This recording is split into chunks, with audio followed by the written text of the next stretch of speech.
¿Qué tal? Buenas tardes, muy buenas tardes. Bienvenidos a una emisión más de Analistas de la Noticia a través de ICN, una nueva conciencia. Gracias por compartir, gracias por seguirnos, gracias por sus comentarios constructivos principalmente. A los comentarios negativos ahí los dejamos. Pero comente porque es una forma de desahogarse, pero no hay que crear el odio tampoco. O sea, porque ahora esto del odio, incitar al odio en las redes sociales, parece que es ya como que se está como que se ha normalizado o como que se pretende ver normal. Como cuando uno pierde la sensibilidad de ver un niño que ya está limpiando parabrisas ahí en un semáforo. Y usted ya lo ve tan natural que no le despierta ningún tipo. También como que hasta le molesta. Pero así estamos viendo esto. Y esto se ha ido generalizando porque viene de sectores gubernamentales también y viene de otros sectores, principalmente con aquellos sectores que se ven atacados cuando hacen señalamientos puntuales y críticas constructivas al gobierno. Porque no son destructivas, son constructivas, porque se les plantea también una solución ante determinada crisis o ante determinado problema. Esta tarde hemos invitado al abogado Nelson Castañeda, director de Seguridad y Justicia de la ACJ. Bienvenido, abogado. Un placer siempre, Carlos, Igualmente. compartir este espacio con usted y poder hablar de estos temas que tanto nos preocupan. Sí, claro, y nos preocupan por una sencilla razón, porque nos afecta a todos, al final de cuentas, al conglomerado, le afecta a todo. O sea, la gente anda como encrispada, anda como a la defensiva.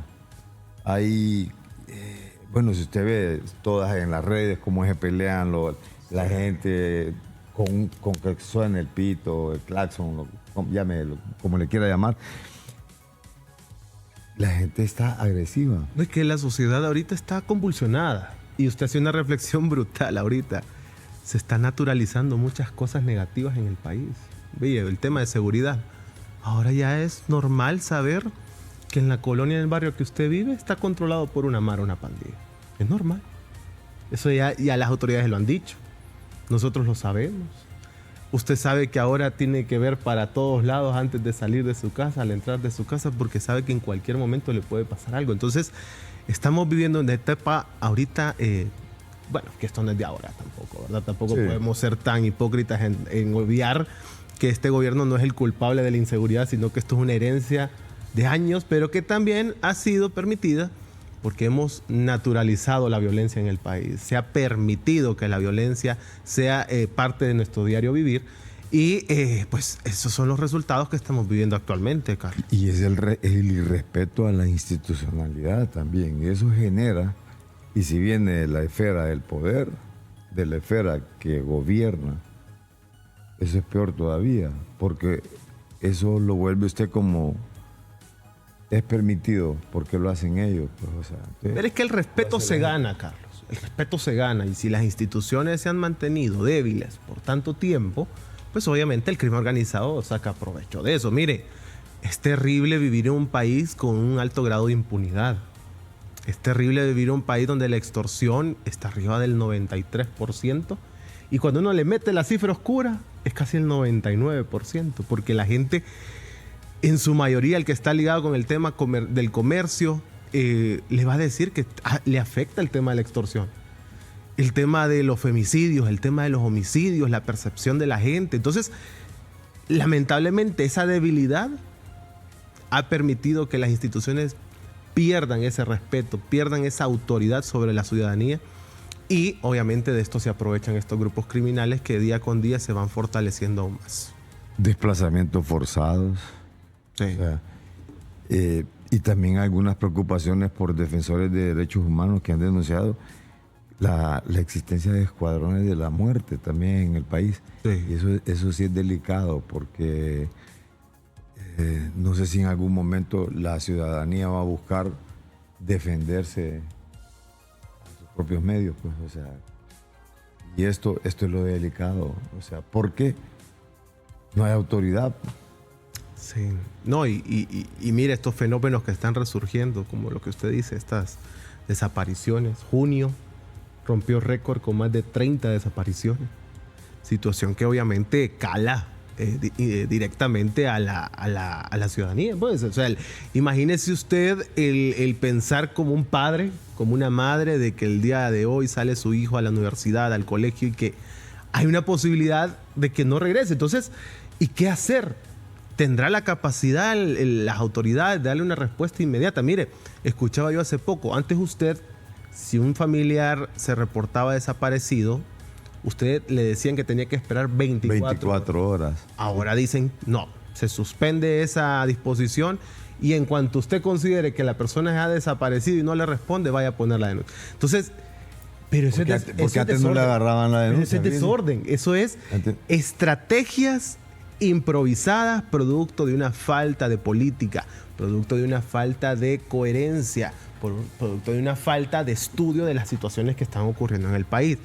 Somos expertos en Honduras en improvisación, porque somos reactivos. Esperamos a que pase el problema y ya después vemos qué podemos solventar, cómo lo podemos solucionar. Y otro problema es que casi todo recae siempre sobre una misma institución, porque usted se está fijando ahorita, ¿quiénes son los que están en todos los foros? La policía y la fuerza militar.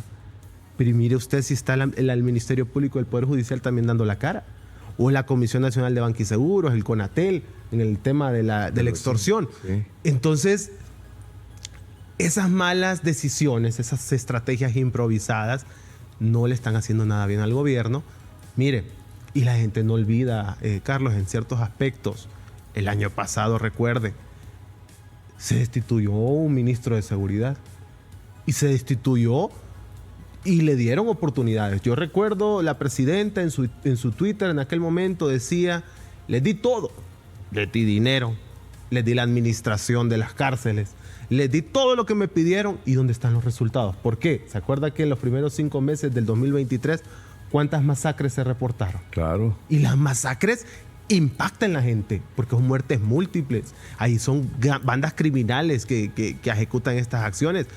Y si lo hacen es porque saben que van a salir de esa con la mayor impunidad. Y luego pasó lo de la muerte de las 46 mujeres en el centro penitenciario en Támara. Ese ha sido un detonante, ¿no? Que a mí me ha molestado algo y lo voy a decir, que hayan dicho que el tema de que los femicidios se dispararon en el 2023 fue por ese problema de las 46. O sea, las están tratando no como mujeres, sino que como que ellas les generaron un problema a ellos en tema estadístico. O sea, la víctima es la responsable. Es la responsable de esos índices. De que han incrementado los índices de mortalidad. Y yo no sé, aquí nosotros le llamamos asesinatos. Sí. Ni siquiera femicidio, sino que asesinato de mujeres, porque es un asesinato. Y fíjese que muchas analistas y defensoras de derechos humanos en materia de género y hacen una buena relación con este tema de las 46. Ajá. Y es cierto, el informe policial dice, ellas no tomaron, las que mataron no tomaron la determinación por ellas mismas. Fue una orden directa de afuera de hombres, miembros de bandas criminales. Entonces, mire cómo le distorsiona toda esa hipótesis de que fue una riña entre bandas. No, fue una orden directa de un varón líder de una banda a mujeres que estaban guardando prisión ahí mismo en ese centro. Entonces, el tema de que los femicidios, muerte violenta de mujeres, es un tema grave. ¿Y sabe qué? Aún más, estas mujeres estaban bajo la custodia del Estado. Claro, porque el Estado era el responsable de ellas. En un centro penitenciario. Y mire, lo más triste, pasó un año y solo 40,000 empiras les habían dado a los familiares. Cuando hablamos de la reparación a las víctimas, cuando el Estado es el responsable. Gracias a Dios, ahorita hicimos un evento con otras organizaciones, Movimiento 20 de Junio y otras organizaciones que se vincularon a este tema. Y al menos hubo una respuesta positiva por parte de la Procuraduría General de la República, porque a veces tenemos la mala percepción que la Procuraduría solo defiende los intereses del Estado. Sí. Pero hay un artículo en el Código Procesal Penal, artículo 51, que establece que la PGR lo va a representar cuando usted sea víctima, usted no tenga el dinero para pagar un abogado y usted busque resarcir la reparación civil. Y entonces ya ahorita la PGR va a estar, ya pidió los datos, ya se reunió con los familiares de las víctimas y esperamos que logren al menos reparar ese daño que el mismo Estado provocó, porque los informes lo dicen. Eso es irreparable, ¿verdad? Realmente. No, claro, totalmente, sí. Pero los informes dicen, Carlos, que las autoridades de ese centro penitenciario ya sabían que algo iba a pasar en esa cárcel y no hicieron nada. Entonces, eso agrava aún más la situación que pasó en ese centro penitenciario. Y vuelvo y repito, ellas no son el problema de esta estadística. Es el mismo Estado que provoca esta situación. Ahora bien, ahí entonces vuelvo a otro punto. ¿Qué es lo que ha representado la muerte de estos jóvenes en el sector de Tatumla? Que las autoridades respondan y digan, esta figura del terrorismo, van a ser terroristas los que pertenezcan a organizaciones criminales.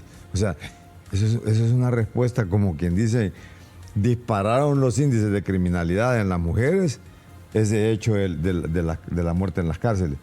Entonces, hay que generar otro tipo de figura para declarar terroristas a estos que aparecieron, o sea, las personas que ejecutaron la muerte de estos jóvenes allá. O sea, ¿es una improvisación esto o realmente es algo que hay una política general de Estado dirigida conscientemente para contrarrestar, para prevenir los delitos en el país?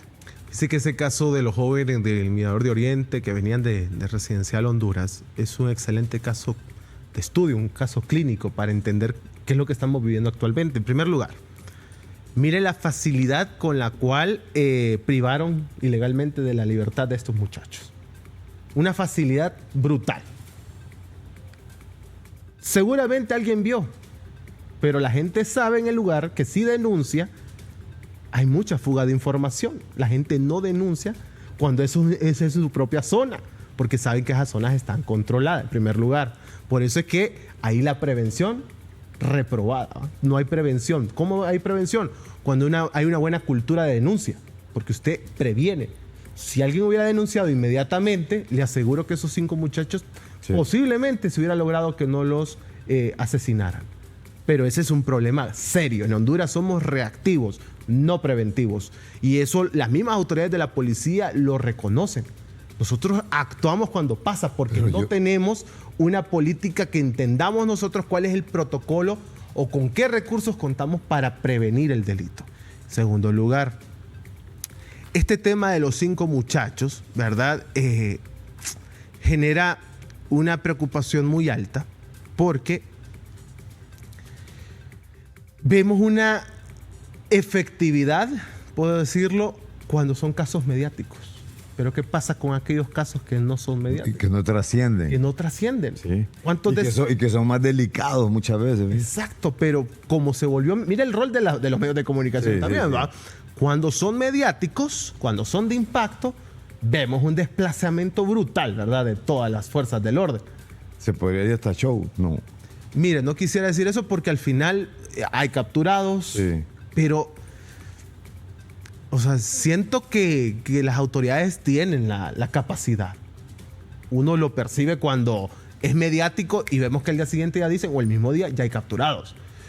Pero no podemos estar bajo un esquema de reaccionar, en primer lugar, cuando ya el problema está hecho, y reaccionar bien o eficiente cuando el hecho es mediático, porque también estamos ante una justicia selectiva.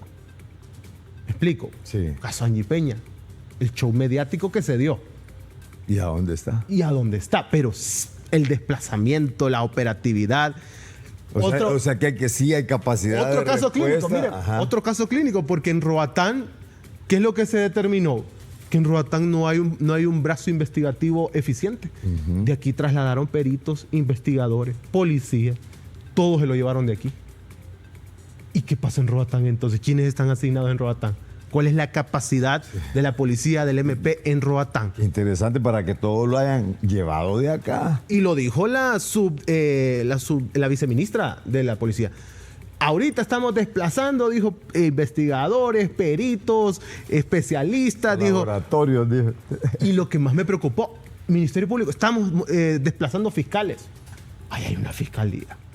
Entonces, Islas de la Bahía ha sido lamentablemente reconocida por este tema de trata de personas, el tema de la privación ilegal de libertad de personas, drogas. Y mire que cómo los dejó expuesto un caso. Totalmente. Y todavía el caso ahí está. O sea, no está sin resolver, pues. Otro tema que también nos lleva a analizar ese conflicto interno dentro de la Secretaría de Seguridad. ¿Cómo lo percibe usted como ciudadano? Si la casa está desordenada, ¿qué productos o qué eficiencia van a poder darle al pueblo hondureño? Ese es otro tema que también no encuentro explicación.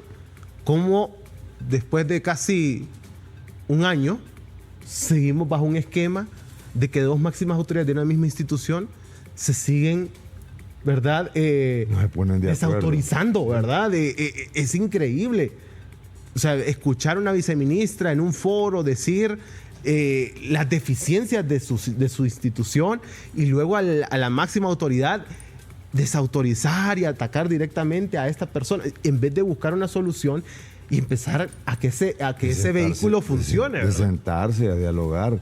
Porque, ¿qué es lo que ha dicho aquí la doctora Villanueva? Yo no he mentido, Carlos. Yo aquí vengo a decir la verdad. Aquí lo que quieren es desprestigiarme y desacreditarme lo que yo estoy diciendo, dice. Porque no nos sentamos para que trabajemos juntos y que sepan escuchar para buscar una solución a estos problemas. No hay manera, no hay comunicación. Al contrario, más bien se le han retirado incluso hasta la seguridad, tengo entendido, ella misma lo ha denunciado.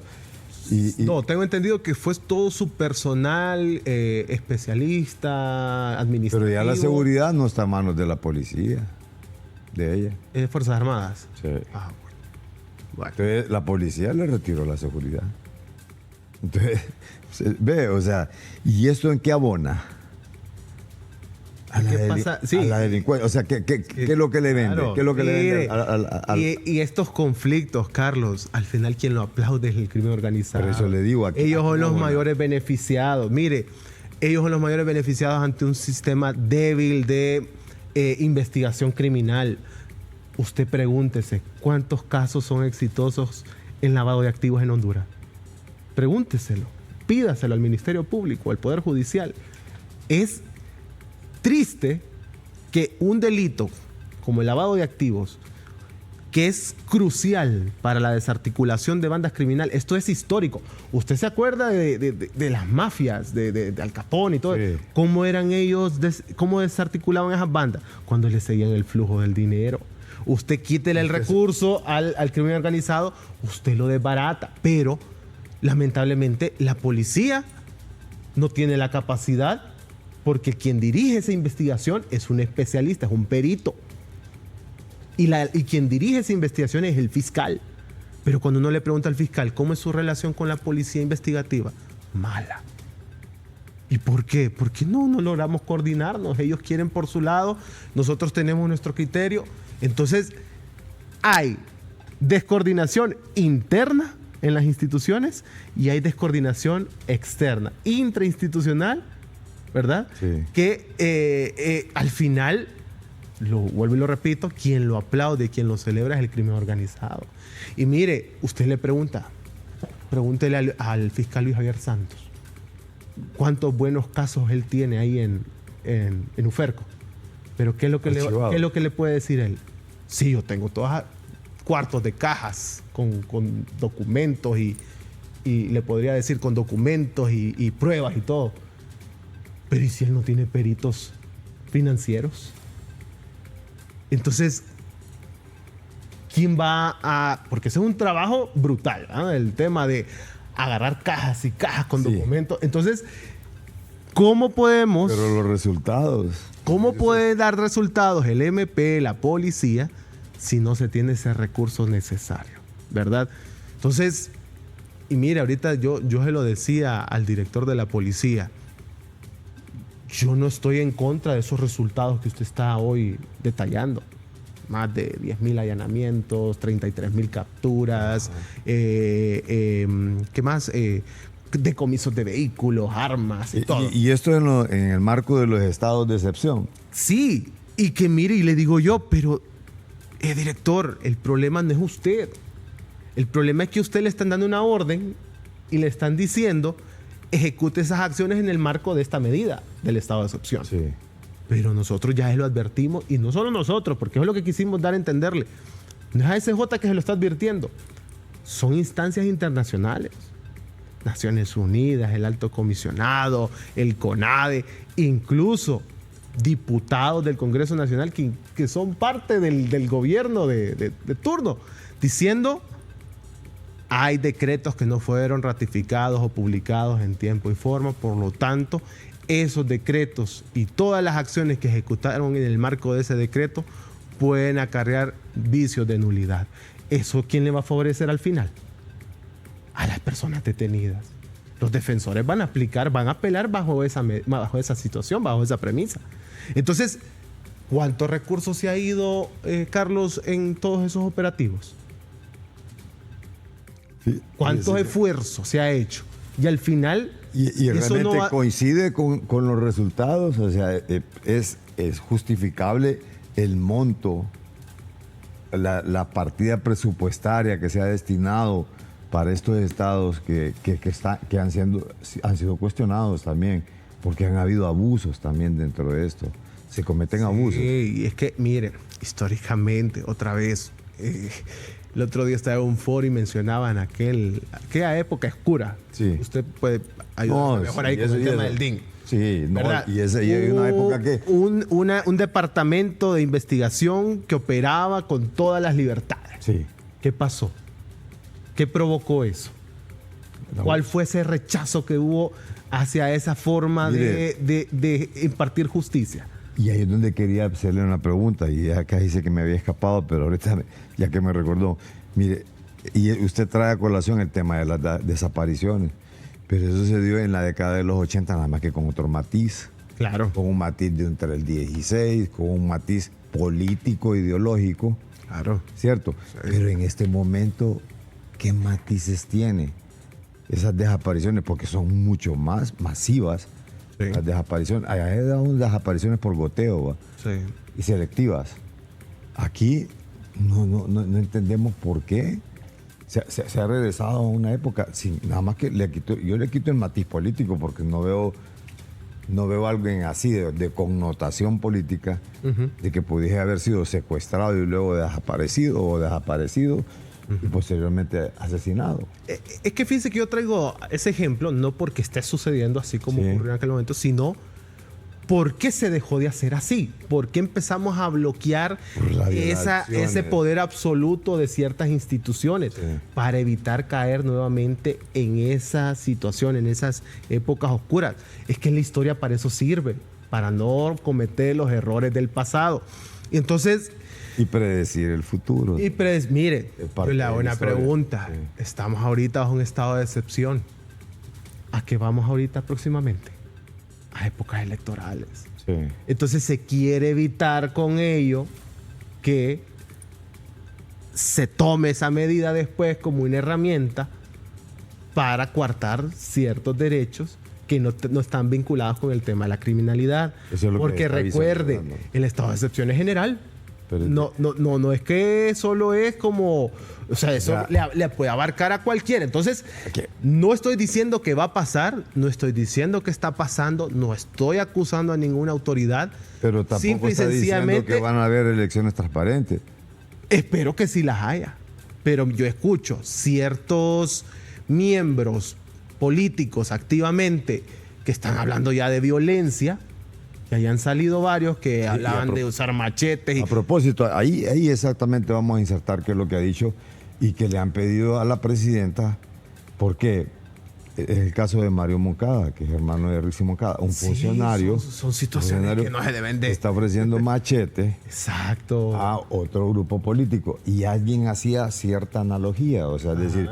O cierta comparación, dice, si al pastor Roy Santos, creo que es, lo juzgaron por una cuestión de generar odio, dicen, por una comunidad garífuna, y que está incitando no al odio, sino que a la violencia. Y expreso, o sea, no es como que deja como abierto a interpretación, no, es expreso, es directo. Entonces es una grave irresponsabilidad y mire, nuevamente y repito, este tipo de manifiestos, expresiones, solo vienen a aumentar esa conflictividad interna, esa polarización que vivimos y que mantiene esa convulsión social que no logra sanarse hasta que los políticos dejen de operar bajo ese esquema de odio, porque no es la vía. Tenemos que empezar a trabajar juntos para buscar soluciones efectivas. Mucha gente, Carlos, habla del tema del esquema Bukele. Y usted está viendo ahorita, hay muchas copias de factores o elementos que allá se aplican y las están copiando acá. Pero malas copias. No puedo decir malas copias, que lo que pasa, Código Penal. ¿Cuál fue uno de los principales señalamientos al Código Penal? Que el Código Penal se aprobó en Honduras, pero que era una copia de algo que en otro país, bajo otros conflictos, otras realidades o problemas coyunturales, se aplicó. Pero aquí en Honduras, como que ya es parte del pensamiento político, aquí no hay un estudio previo de los problemas, aquí no se estudian los fenómenos. Usted para aplicar medidas debería tener una política primero, pero usted está aplicando, imagínese, está bien, los policías dicen, yo necesito estas reformas porque estoy viendo que mi principal limitante es la norma procesal penal en Honduras y la norma penal, pero ellos tienen que entender que debe de haber previo un estudio que le diga cómo debe de estructurar esa propuesta. Lamentablemente, tenemos diputados que solo saben levantar la mano. O diputados que prefieren mejor no votar porque no entienden. O mejor no van. O mejor no van, que también es muy frecuente.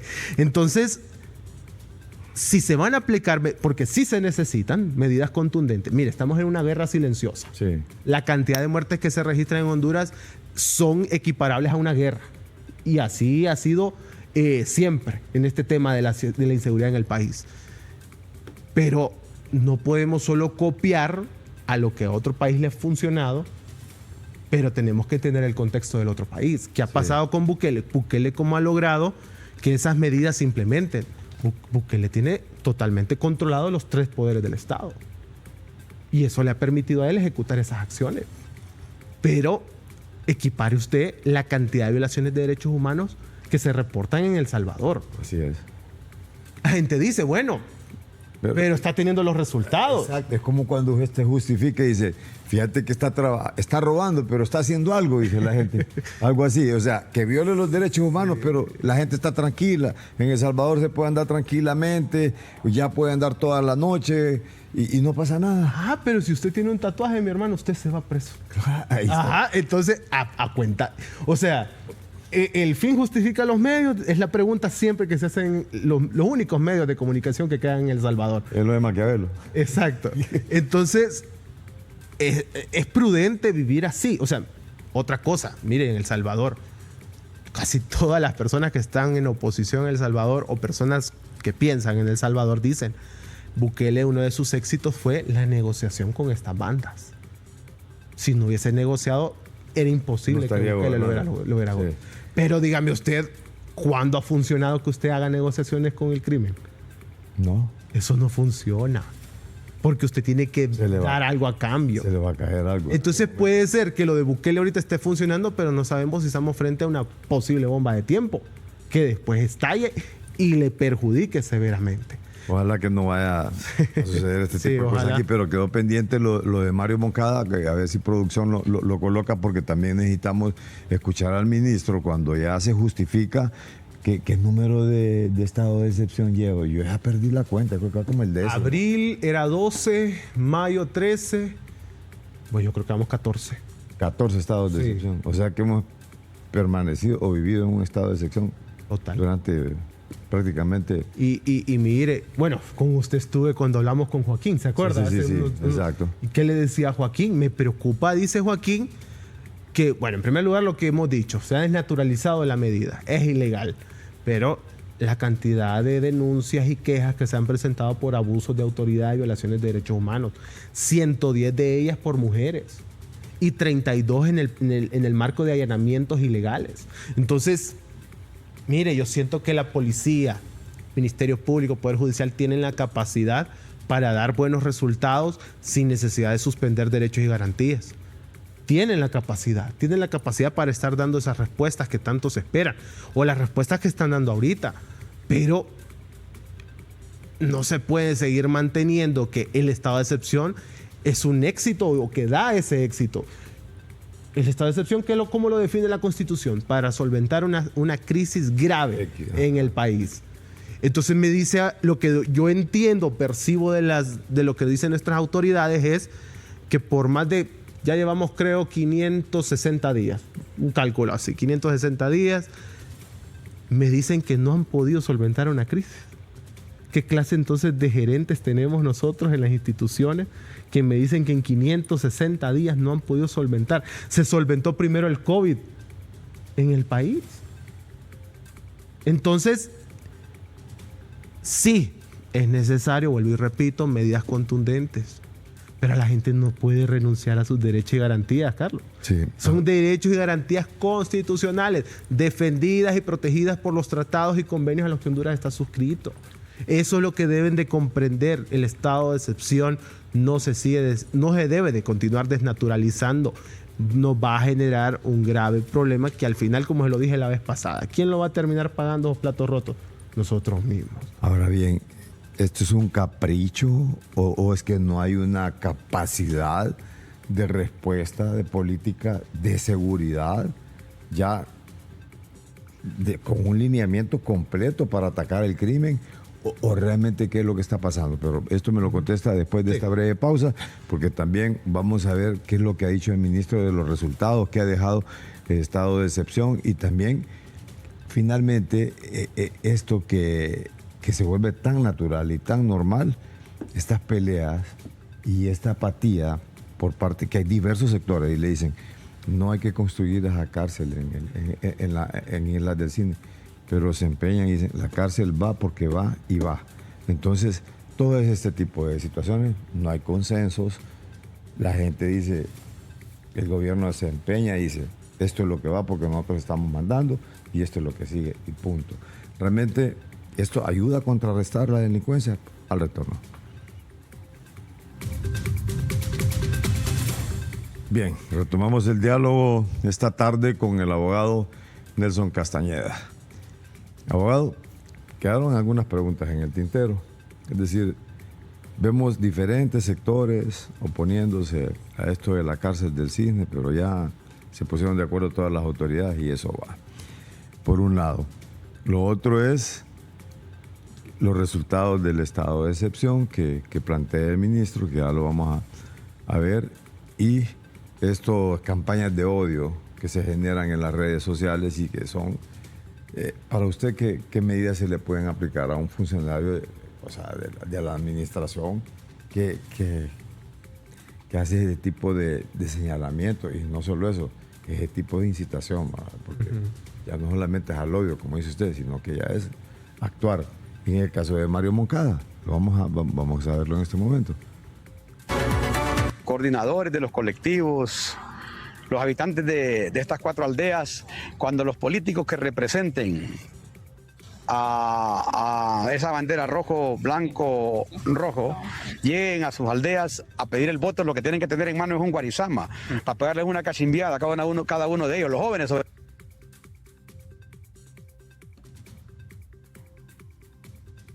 Mire, voy a ir de adelante para atrás porque acabamos de ver el video. Sí. Definitivamente estas cosas no suman, ¿verdad? No suman, pero también hay que recordar que hay gente por encima de ellos que debe de controlar lo que ellos dicen, porque al final son funcionarios públicos. Están para servir al pueblo, para defender al pueblo, para garantizarle al pueblo efectividad y una buena ejecución de los recursos. Pero no puede venir un funcionario a infundir este odio, a incitar a la violencia, porque entonces estamos peleando contra el crimen organizado, pero también estamos peleando con los mismos funcionarios públicos que incitan el odio.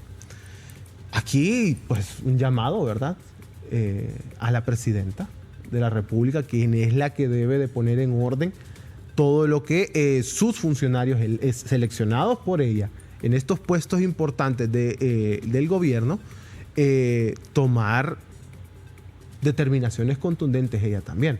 porque en el pasado ella ya ha quitado gente. Sí. Gente que no ha dado el resultado o gente que simple y sencillamente no tiene la capacidad o gente que más bien le genera a ella un efecto negativo. Sí. Un efecto negativo contra su imagen. Esto es efecto negativo contra su imagen. Entonces espero yo que ya haya tomado decisiones respecto a este tema y que no solo se quede un simple llamado de atención, porque esto es directo, esto es manifiesto, esto está grabado. Y aunque van a salir después diciendo, no, porque después le echan la culpa a ustedes, ¿verdad? Sí. Que ustedes malinterpretaron o solo pasaron la parte donde salía eso. Pero ahí está dicho. Y entonces, esa es una gran responsabilidad de la máxima autoridad del país. ¿Qué es lo que hacen sus funcionarios? Esto es como una empresa. El gerente es el responsable de todos los que pone o asigna en departamentos importantes de la empresa. Entonces, que la presidenta, ahorita que usted dice, ella ha cambiado gente. Yo recuerdo que en algún momento el director del SANA, sí, que salía en las redes insultando a uno de su personal, inmediatamente lo destituyó. Inmediatamente lo destituyó. Y solo era un trato, o sea, no era que te voy a matar y que sacate el machete y todo, pero yo no sé, pero digamos el otro caso.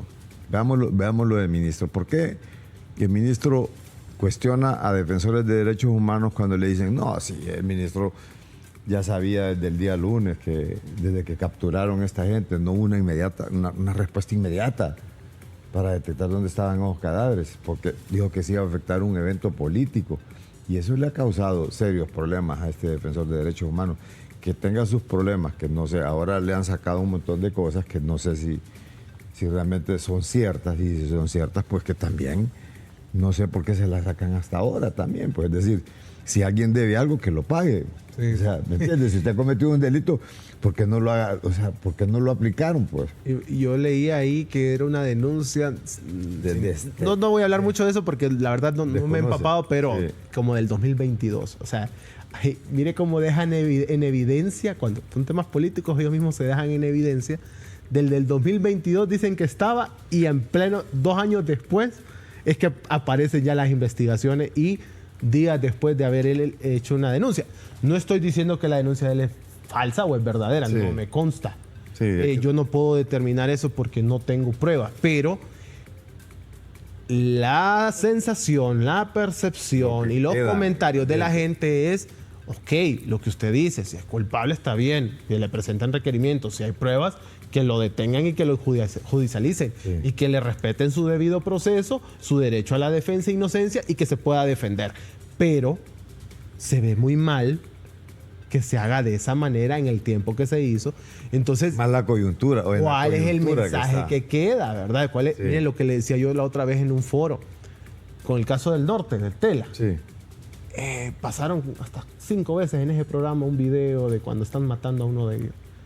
Indirectamente, los medios cumplen el objetivo del crimen. Sí. Porque lo que ellos quieren es atemorizar. Reproducir eso. Es atemorizar. ¿Ellos por qué creen que se graban? Ellos no es para dejar constancia. No. Ellos se graban porque quieren que el mensaje llegue al pueblo, que llegue y atemorice y la gente se vuelve sumisa y que todo lo que dice esa banda, lo que dice el líder se cumpla. Pero los medios lo reproducen y lo reproducen y lo reproducen porque, claro, eso vende. Y lo vuelve viral y todo. Y ese es el amarillismo que tampoco los medios... Y los medios tienen una responsabilidad muy alta. Seria responsabilidad. Porque ellos son los que deberían de educar. La Constitución lo dice. Los medios están para educar. Así es. No para desorientar. No para desorientar o fomentar el odio. Exacto. Y muchas veces en estos foros, en estos debates, fíjense que es desgastante.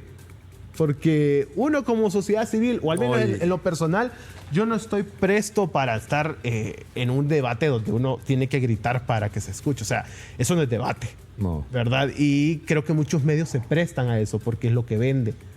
Y la gente, y volvemos a lo que usted inició desde la entrada, hemos naturalizado esa forma de vivir bajo un estrés constante, bajo una conflictividad constante.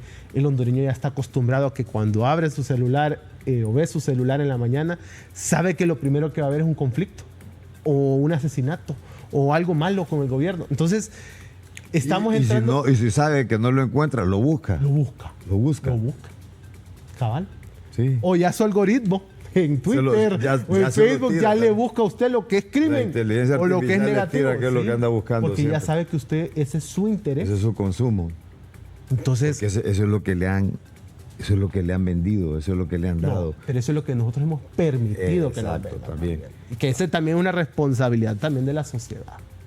Ahora veamos qué es lo que dice el ministro de Seguridad en relación a esto de los estados de excepción, que han sido cuestionados y que en algún momento esto, como dice usted, nos va a pasar la factura a todos.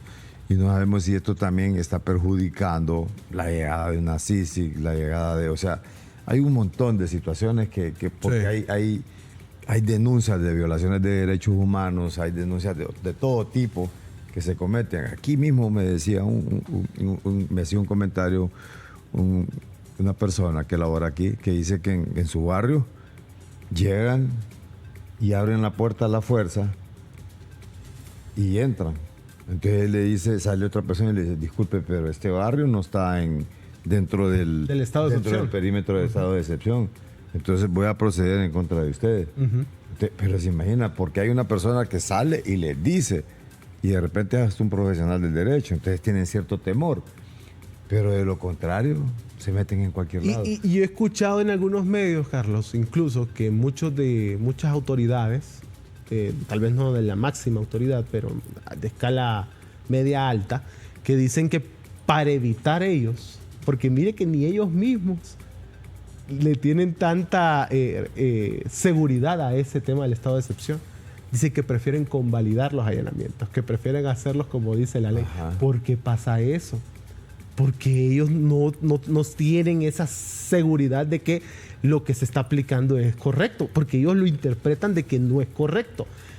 A mí me han dicho fiscales o jueces, aquí han venido, me dice, agentes de investigación a preguntarme que si pueden entrar después de las 6 de la tarde a una casa, que les da temor porque al final, ¿quién es el que va a pagar?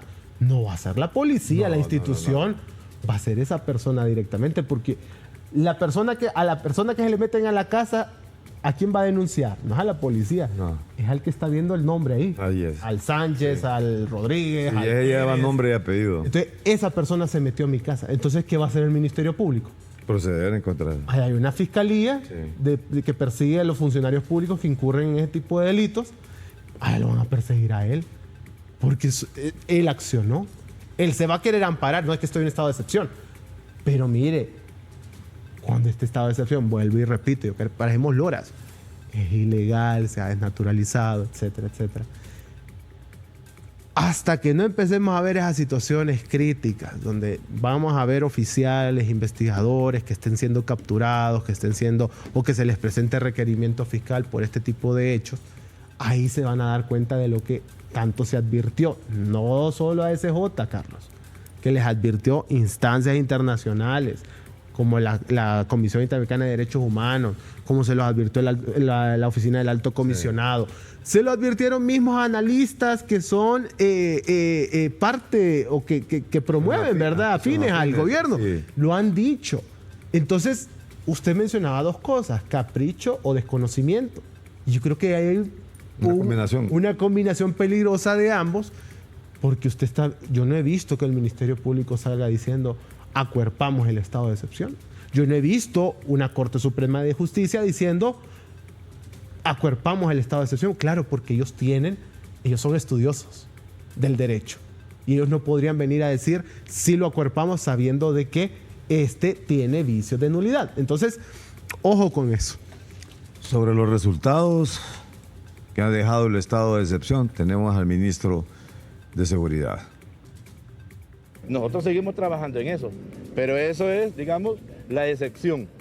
La problemática de nuestro país es que se dejó enquistar el narcotráfico y las maras y pandillas. Y los incidentes todos los días. Aquí en las redes parece que el problema es la policía de Honduras. Aquí hay muchos analistas, hay muchos académicos, este tema hay que analizarlo muy bien. Nosotros seguimos trabajando permanentemente, nosotros seguimos trabajando para beneficio de la población. Estamos solicitando muy respetuosamente en el marco del Consejo Nacional de Defensa y Seguridad, es una decisión colegiada por todos los representantes de los poderes del Estado, estamos pidiendo las reformas. Miren, estos ataques van a arreciar para evitar esas reformas. Eso hay que decirlo. Y lo decimos aquí abiertamente. Comparecemos permanentemente con ustedes. Pero pareciera que el problema en Honduras es la policía, no es así. Sí. Si ustedes se dan cuenta, ustedes me han visto, hemos ido muchas veces al Congreso Nacional a defender y sustentar y justificar la aplicación del estado de excepción parcial, y ellos siempre dicen algo: vayan a El Salvador a aprender, hagan esto otro. Bueno, estamos presentando las medidas y tenemos la fe que van a ser aprobadas por unanimidad la próxima semana. Bien. Van a arreciar los ataques, dicen. No, fíjese que él tiene un punto importante. Sí. Y creo que eso lo hemos dicho nosotros en reiteradas ocasiones. Es un tanto injusto que muchas veces se interpreta como que el ataque es contra la policía con respecto a los resultados. Y hemos tratado de ser enfáticos en decir, no es a la policía. No. Y eso es una injusticia también, porque aquí hay otros responsables. ¿Cómo la policía va a tener éxito en el combate contra la extorsión si todavía se siguen vendiendo SIM cards o chips en las pulperías como chicles o churros? ¿Cómo va a tener éxito la policía si el Ministerio Público, la Comisión Nacional de Banca y Seguros no trabajan en conjunto para investigar el lavado de activos? La policía, su trabajo es ya definido. Yo capturo, investigo, bajo una coordinación, así la dice la ley, bajo una coordinación del fiscal. Pero yo le decía a usted, hay como un divorcio ahí entre el fiscal y el policía. Y a veces entre el mismo juez también.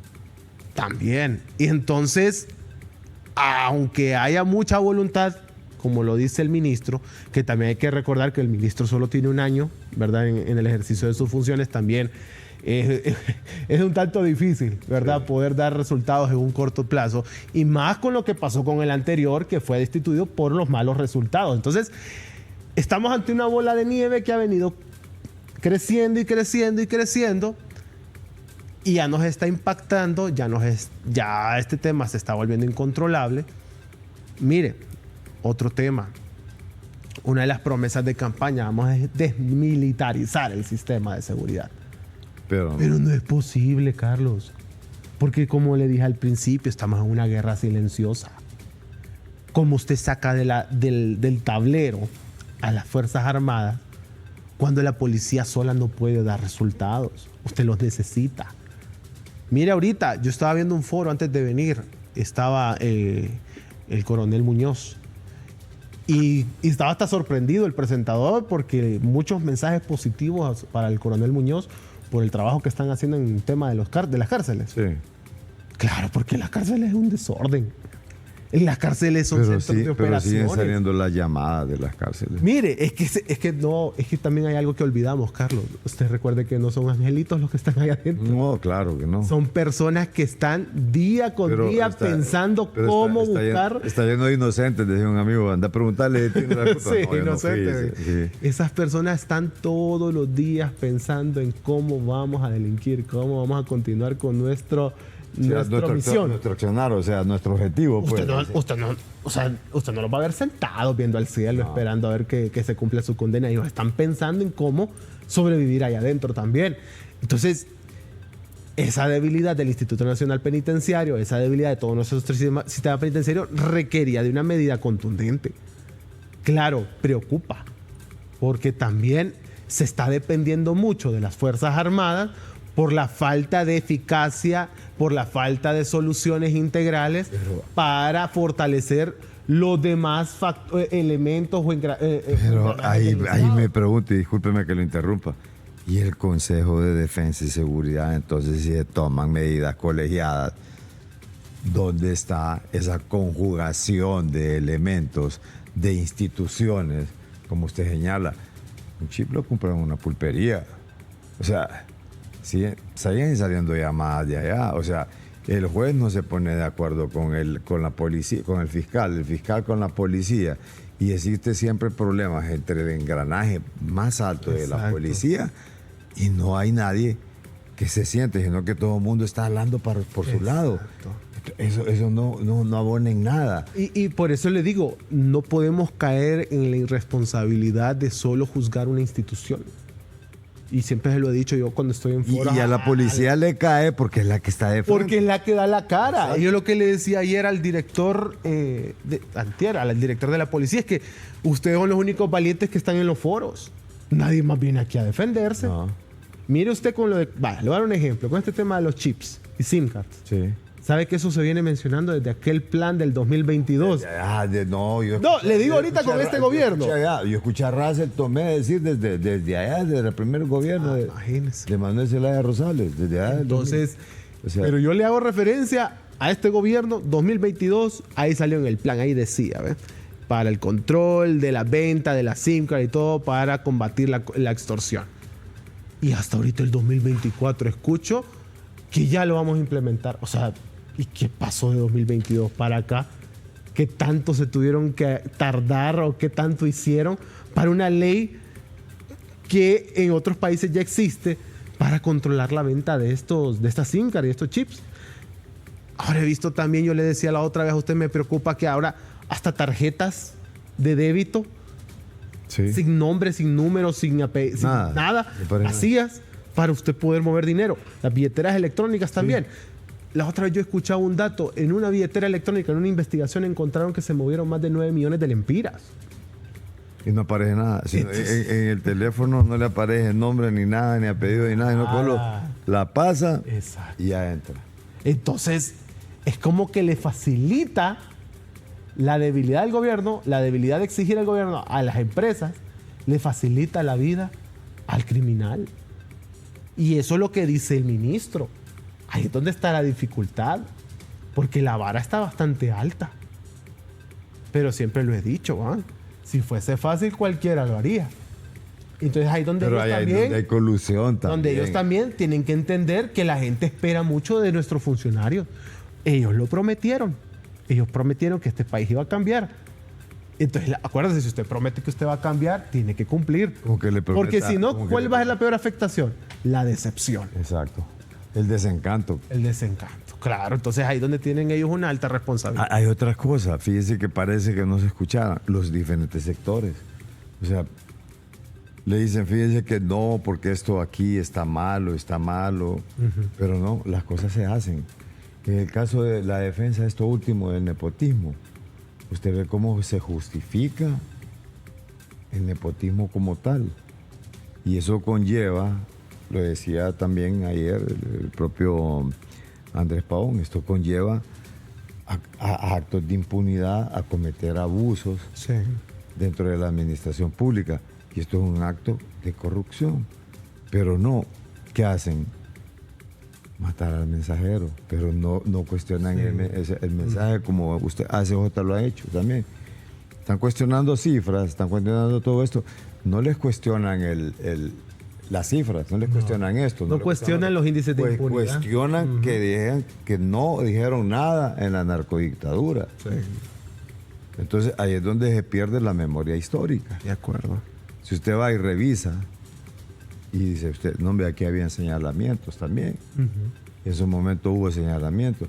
Ahora que también hayan habido algunas buenas relaciones con los gobernantes, es otra cosa. ¿Cierto? Es que mire, no es tanto buenas relaciones, es que usted para trabajar con la institucionalidad, usted tiene que celebrar convenios, usted tiene que armarse con cartas de entendimiento. Recuerde que usted para fortalecer una institución tiene que tener usted la voluntad de la máxima autoridad. Entonces muchas veces se malinterpreta esa relación o ese vínculo que se debe de buscar porque mire, vaya, usted quiere venir y trabajar con una institución para fortalecer sus procesos. Sí. Pero usted primero, ¿qué necesita? La voluntad de que la máxima autoridad le va a decir, bueno, Carlos, venga, trabajemos pues. Sí. Firmemos juntos y hagámoslo. Porque si usted no firma y se quiere ir a trabajar con la institución sin ninguna carta de entendimiento, sin ningún convenio, ese es dinero botado. Así simple. ¿Por qué usted cree que la cooperación internacional ya no le da dinero a los gobiernos de Centroamérica? Ya no creo. Porque todos se lo robaban, era un saco roto. Entonces, ¿qué decidió la cooperación internacional? demos el dinero a través de la sociedad civil. Que la sociedad civil nos responde a nosotros por ese dinero y con los resultados y los productos que obtiene. Con los indicadores de medición Exacto. Entonces el apoyo que le da la sociedad civil al gobierno es mediante la cooperación internacional. Pero porque la cooperación internacional decidió ya no darle dinero directo al gobierno. Ahora, ustedes como sociedad civil y como organizaciones veedoras de determinados procesos, ¿sienten que realmente se les está haciendo caso o realmente se sienten que tiran el mensaje, que tiran los cuestionamientos, que tiran algunas soluciones al problema y que lo que reciben es no lo que ustedes esperan? Miren, ¿cómo están viendo este accionar? En definitiva, sociedad civil sí se ve una reducción en el acceso a las instituciones, es decir, trabajo colaborativo. Ajá. Y eso sí es preocupante, es triste. Porque eso es de carácter la público. veeduría social es un derecho que tenemos, ¿verdad? Y eso ha hecho sociedad civil por años. Uh-huh. Pero eso se ha limitado actualmente. Esperamos que se tomen las decisiones oportunas para empezar a trabajar en conjunto con sociedad civil. Creo que debe de haber una reconciliación del gobierno con sociedad civil para mejorar la situación. Pero hay una particularidad con lo que usted decía. Sí hemos identificado nosotros que los productos que nosotros presentamos sí son tomados en cuenta, aunque en lo mediático se rechaza, se ataca y todo. Pero sí hemos identificado. Mire, le voy a dar ejemplos muy, muy rápido. ASJ ha hecho mención y estudios referente al tema del ENE. Ahí sale el gobierno después con respuestas basadas en las problemáticas y preocupaciones que se mencionan en los estudios. Ahora, ¿se rectifica o no se rectifica? Porque una cosa es que yo salga a responderle.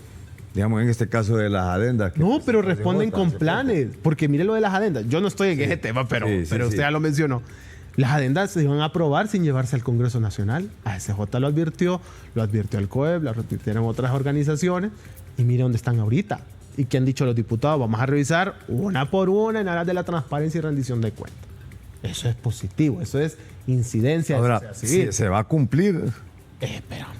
Al menos logramos, mire, es que al menos logramos que llegue un filtro. Llamar la atención. Ya involucramos a otro actor más, ¿verdad? Ya no solo es lo que decía la ENE de manera unilateral, sino que ya entra un segundo actor que es el Congreso, que al final son las personas que son puestas ahí por la misma gente, ¿verdad? Y que al final ellos tienen que velar por nuestros intereses y no intereses políticos. Ese es el suponer. Por ejemplo, ASJ en noviembre, Carlos, presentó el estudio del fenómeno de la extorsión. Sí. Y fíjese que el mismo noviembre la presidenta presenta el plan para el tratamiento de la extorsión. Y nosotros lo aplaudimos y estuvimos contentos. Lamentablemente el plan, hasta ayer escuché de que sí se han hecho cosas bajo los 8 ejes de ese plan, y qué importante, no lo conocía, porque yo lo que había logrado percibir o analizar o observar es que lo único que sí se les había cumplido era el aumento presupuestario, porque actualmente la Secretaría de Seguridad y Defensa son los que más presupuesto tienen. Que esa es otra debilidad. Están fortaleciendo solo 2 instituciones del sistema de seguridad y defensa, pero no están fortaleciendo también Ministerio Público, Poder Judicial, CONADE, CONAPRED, que también son otros actores en todo este esquema de trabajo de combate contra la criminalidad. Entonces, vuelvo y repito, y lo que dice el ministro, pareciera que solo atacan a la policía. No, es que esta es una crítica transversal, una crítica basada en todo el sistema de justicia penal que no está siendo fortalecido de la manera coherente, estratégica e inteligente. La distribución de los recursos no se está haciendo de la mejor manera. Un Ministerio Público, un Poder Judicial que viene replicando el mismo presupuesto por casi 5 años. Cuando yo le digo a usted que apenas solo hay 8 fiscales por cada 100,000 habitantes o 9 jueces por cada 100,000 habitantes, si no es que menos. Entonces, ¿cómo no va a haber mora judicial? ¿Cómo no va a haber impunidad? Y yo lo decía a ellos, y ellos lo aceptan desde la policía. Tienes razón. Es decir, nosotros les mandamos, capturamos a más de 33,000 personas, pero el Ministerio Público se tarda años en presentar un requerimiento. logramos que se presente un requerimiento, pero el Poder Judicial se tarda por la mora judicial que existe, pero luego viene esta persona y queda absuelta. Entonces, cuando usted mide la efectividad, la policía dice, nosotros tenemos un 86% de efectividad. Puede ser que sí, pero cuando usted consulta al Ministerio Público, y ustedes, ¿por qué tienen una efectividad tan baja? Es que, mire, son diferentes factores. Número uno, posiblemente esa investigación de la policía no es la mejor. Le falta todavía mayores indicios para poder determinar la culpabilidad de esa persona que detuvieron. O dos, no tengo el personal para darle trámite a ese la caso. investigación de ese caso. Ajá. Y tres, se presenta ante el Poder Judicial y el juez determina que no hay culpabilidad, que no hay indicios para darle un método de formal procesamiento a la persona o para condenarlo. Entonces, ¿a quiénes más bien injustamente les cae todo? Al Ministerio Público, al Poder Judicial, pero por la falta de recursos. Y la policía, con el recurso que tiene, está generando. Pero a donde llega todo, porque la policía no presenta requerimientos, la policía no judicializa, no condena. Entonces, vuelvo y repito, y ya para concluir, no es que se está atacando a la policía y sus resultados.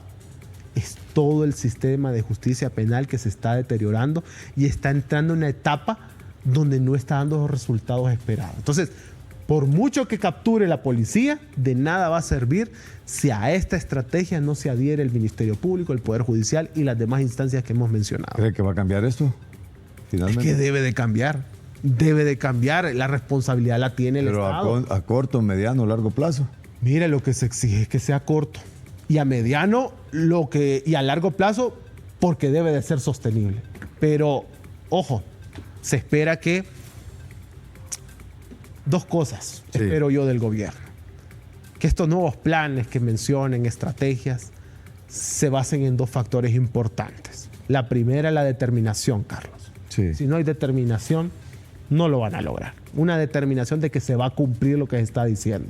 Y el que no esté determinado a hacerlo, que dé un paso al costado o que lo hagan, retirarse. Y dos, voluntad política. Bien. Voluntad política de hacer bien las cosas, voluntad política de sumar y no restar, ¿verdad? A esta situación. Y bueno, pedirle a Dios también por esta nación. Bien. ¿Verdad? Gracias, porque abogado, sí, muy amable. complicado. Sí. Un placer, Carlos. Un placer. Igualmente. Bien. Bienvenido nuevamente y esperamos tenerlo por ahí. Siempre un gusto. Don Nelson Castañeda, director de Justicia, de Seguridad y Justicia de la ASJ, aquí en Analistas de la Noticia. Buenas tardes.